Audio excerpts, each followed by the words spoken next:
देवीचं नाव आहे मुरुबाई आहे. मग ह्या नावाचा काय अर्थ आहे आणि माटुंगा शहराशी त्या तिचा संबंध काय, म्हणजे नावाचा संबंध काय आहे? नाही, आता पहिला या बेटावरती सगळ्या टेकड्या होत्या. जसे शिवडीला बघा अजूनही टेकड्या आहेत तिथे, अँटरफिला टेकड्या वागतात, तशी माटुंगाला टेकड्या होत्या अशा.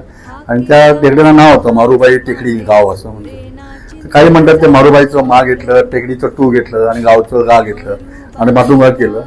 तर असं हा भ्रम आहे. रायटीमध्ये कुठं नाही आहे, पण माटुंगा गाव होतं हे नक्की.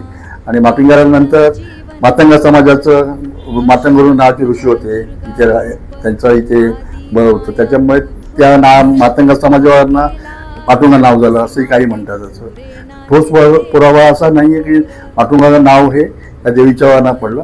पण 400 वर्षापूर्वीचा हा इतिहास असल्यामुळे, देवी इथे असल्यामुळे माटुंगा हे गाव होतं इकडे, हे नक्की आहे. आणि दुसरं, ही देवी मरुबाई देवी, म्हणजे ह्या देवीची खाती अशी आहे का त्या तलावात ना, म्हणजे जे गोड पाणी होतं त्या तलावातनं काही जंतू वगैरे न असताना ते रोग म्हणतात, ते म्हणतात म्हणजे पाण्यातले रोग म्हणतात त्यांना आपण, ते त्यातनं रोग ते निर्माण व्हायचे कधी कधी आणि गावामध्ये ते पसरायचे रोग राहील. आणि मग त्याच्यामुळे लोक घाबरून त्या गावामध्ये देवीला पाया पडून देवीला अभिषेक करून ते पाणी प्यायचे आणि आपले जीवन जगायचे. त्यावेळी काय गावामध्ये लाईट नव्हती किंवा रस्ते वगैरे असं काय नव्हतं, नुसतं माती आणि बैलगाड्या होत्या गावामध्ये.